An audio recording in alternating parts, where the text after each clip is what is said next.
Olá, fonoamigos! Meu nome é Mayara Lins, eu sou branca, tenho cabelo castanho longo e tenho olhos puxados. Faço parte do projeto de monitoria das disciplinas de voz do Departamento de Fonoaudiologia da UFRN e neste novo episódio iremos abordar as disfonias funcionais por alterações psicogênicas, que são alterações muito variadas. As mudanças presentes na voz de um paciente com este tipo de disfonia nos remete a uma alteração orgânica, apesar da ausência de qualquer alteração desse tipo. Nesse sentido, é de fundamental importância que o paciente seja bem avaliado e que esta avaliação aconteça para além dos aspectos vocais fonoaudiológicos. As diferentes formas de disfonias funcionais por alterações psicogênicas serão descritas aqui neste episódio. Quando a disfonia psicogênica é identificada, é importante entender que o paciente não está simulando uma alteração.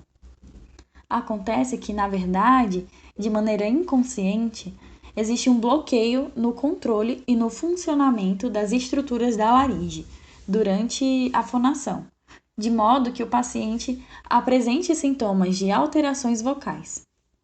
O início do quadro é brusco, com perda repentina da voz natural, existindo uma relação muito forte das alterações vocais com algum trauma emocional vivido pelo paciente.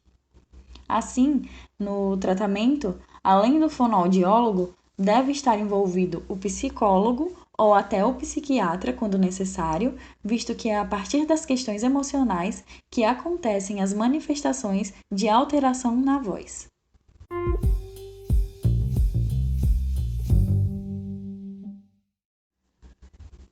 A primeira, mais evidente, mais comum, é a afonia de conversão, que, como o próprio nome já diz, o paciente, de uma maneira brusca, perde a voz. Existem casos em que a articulação ocorre com a ausência da voz. Este representa um quadro extremo de afonia funcional total, em que nenhuma fonte é ativada. Por outro lado, existem casos também em que a fonação acontece sussurrada, com o som da fricção de ar, de forma que a fonte friccional é ativada e o fluxo de ar expiratório é audível. Neste caso, não acontece adução, existe apenas a aproximação das pregas vocais sem que haja vibração da mucosa. Na fonação sussurrada, é mais comum que a emissão glótica seja preservada nas funções vegetativas, como por exemplo na tosse, no riso e até no choro.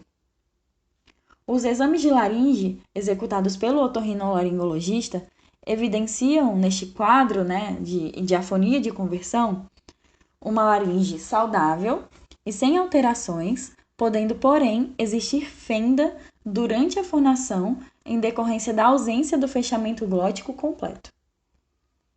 Além disso, há a constrição e tensão das estruturas envolvidas na fonação e fechamento das estruturas supraglóticas que até impossibilitam a visualização da luz glótica.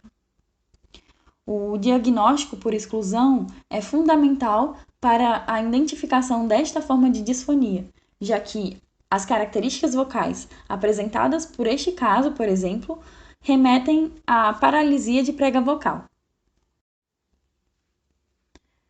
A segunda forma de disfonia psicogênica é o uso divergente de registros. Existem diferentes tipos de registros. O basal, que é o mais grave, o modal, que é o médio, e o elevado, que é o mais agudo. Nesse sentido, pensando nessa linha, a disfonia classificada como uso divergente de registros é caracterizada pela variação de registros em uma mesma emissão. Então, o paciente que apresentar esse tipo de disfonia vai ser aquela pessoa, aquele indivíduo que utiliza esses diferentes registros em uma mesma emissão. Então, a voz ela acaba adotando uma característica bem bizarra. No tratamento, São utilizados exercícios, né, a fim de mostrar para o paciente que ele é sim capaz de controlar a própria voz e de mantê-la em um registro modal, que é o mais comum da comunicação, né, de uma comunicação adequada. O diagnóstico por exclusão é fundamental para a identificação desta forma de disfonia, já que as características vocais apresentadas por este caso, por exemplo, remetem às alterações no sistema nervoso central.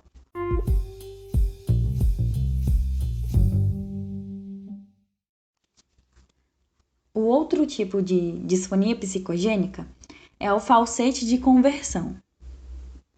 Nós vimos na disfonia anterior que foi o uso divergente de registros, que o paciente acaba utilizando diferentes tipos de registros em uma mesma emissão. Já aqui, nesse caso, né, do falsete de conversão, o paciente ele vai acabar utilizando o registro elevado na comunicação habitual. Então, a partir do trauma emocional vivenciado, o paciente acaba por convergir a própria voz para falar em falsete.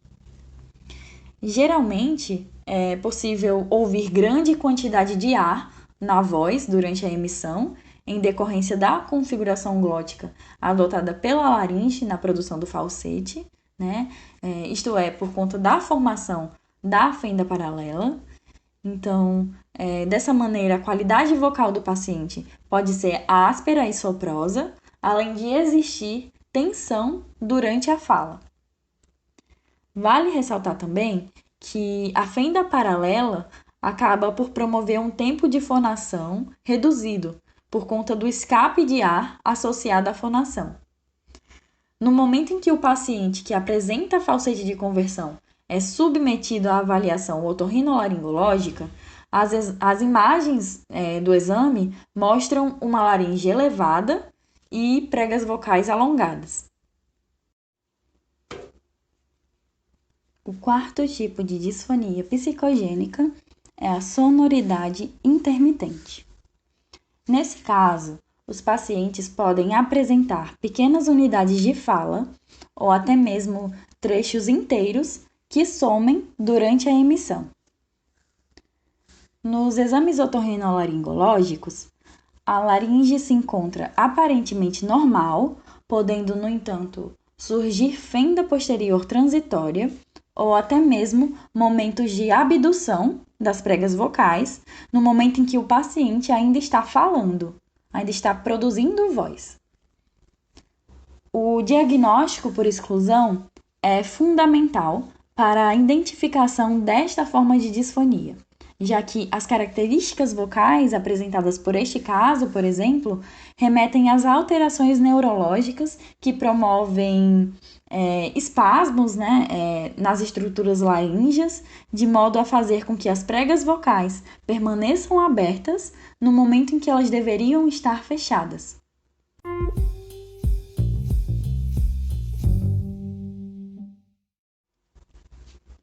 Nós temos também a disfonia por fixação em registro basal, que, ao contrário do falsete de conversão que nós vimos agora há pouco neste episódio, é caracterizada pelo uso do registro basal de modo tenso. A voz, nesse sentido, apresenta uma baixa intensidade com modulação restrita de frequência e tem a sua qualidade vocal associada à crepitação. Nos exames otorrinolaringológicos, as pregas vocais podem estar encurtadas, né, existindo aí constrição antero-posterior, até compensatória, e pode haver constrições das pregas vestibulares. Além disso, a fase fechada do ciclo glótico é aumentada e a fase aberta é muito rápida. O diagnóstico por exclusão é fundamental para a identificação desta forma de disfonia, já que as características vocais apresentadas por este caso, por exemplo, remetem à paralisia de prega vocal por lesão no nervo laringeu superior, que inerva o músculo CT. Esta forma de disfonia funcional por alteração psicogênica, que eu vou abordar agora, é parecida com a disfonia por fixação em registro basal, que eu mencionei anteriormente. É a disfonia vestibular. Neste tipo de disfonia, o paciente faz fonação, só que com as pregas vestibulares. A voz, neste caso, é muito grave, podendo chegar no registro basal, né? Ela tem essa característica tensa, comprimida, e a projeção é muito pobre.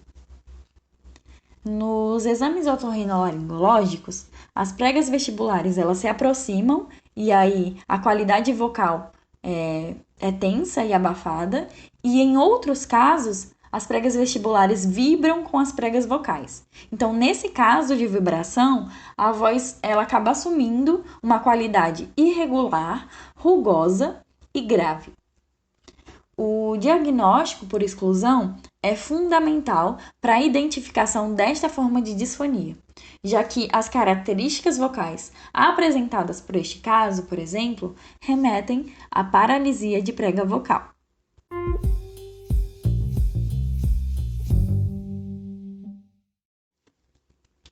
Nós temos também a disfonia espasmódica. Neste caso, existem espasmos de abdução, ou seja, as pregas vocais elas deveriam estar aduzidas, mas elas acabam abduzidas. E também temos espasmos de adução, isto é, as pregas vocais deveriam estar abduzidas e acabam aduzidas. O diagnóstico por exclusão é fundamental para a identificação desta forma de disfonia, já que a disfonia espasmódica tem aversão neurológica.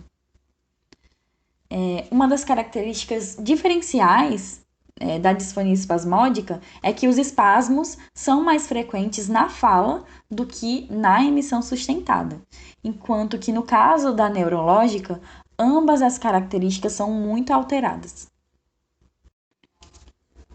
No quadro, podem ser observadas quebras fonatórias ou até mesmo dificuldades no início da sonorização, acompanhadas de expressões faciais de tensão. Além disso, este caso provoca o surgimento de uma voz comprimida.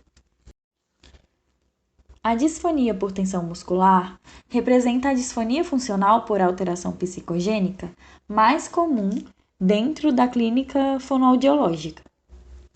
Os professores, por exemplo, são profissionais submetidos a muito estresse e que utilizam a voz de modo frequente e intenso, de forma a apresentarem grande possibilidade para desenvolver este quadro. Geralmente, os pacientes que sofrem com a disfonia por tensão muscular relatam melhora na voz após a redução da pressão emocional e até do estresse. Os indivíduos, eles não apresentam, alterações orgânicas, mas eles dispõem de uma qualidade vocal tensa, comprimida, estrangulada e rugosa. Além disso, o quadro se caracteriza pela existência de ataques vocais bruscos, por uma ressonância laringofaríngea e por desvios de frequência e intensidade. Este caso apresenta uma causa emocional e, em algum momento, se não for tratado, pode predispor o surgimento de uma disfonia organofuncional, que é o tema do nosso próximo episódio.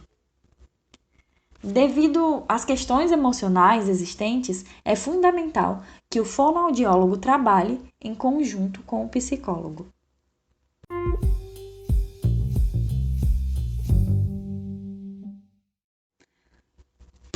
Por fim, vamos fazer uma pequena revisão sobre as disfonias da muda vocal. Este momento de muda vocal, como vocês viram, especialmente para os homens, é marcado por muitas mudanças vocais que podem ser facilmente identificadas. Por questões psicogênicas, no entanto, o menino pode apresentar alterações associadas ao processo de mudança na voz, mesmo que a puberdade seja evidente por meio das características físicas. Dentre essas mutações, nós podemos falar sobre a mutação prolongada, né? Que significa dizer que o período da instabilidade da voz persistiu além dos 6 meses. Além disso, nós também temos a mutação retardada, né? Em que o início da muda ocorre além dos 15 anos, né? Nós temos a mutação incompleta, que é a mais comum. Então, nesse caso, a voz agrava de 4 ou 5 semitons, ao invés de 8, como é o esperado para a muda fisiológica. Nós temos a mutação excessiva, em que a voz ela fica mais grave do que é esperado, né? Chegando até em alguns casos a ficar em registro basal para o período após a muda. Nós temos a mutação precoce, em que ocorre antes da idade prevista para a muda vocal fisiológica. E, por fim, nós temos o falsete mutacional, em que a voz ela fica aguda, né, em até 2 oitavas acima do esperado para o período pós-muda.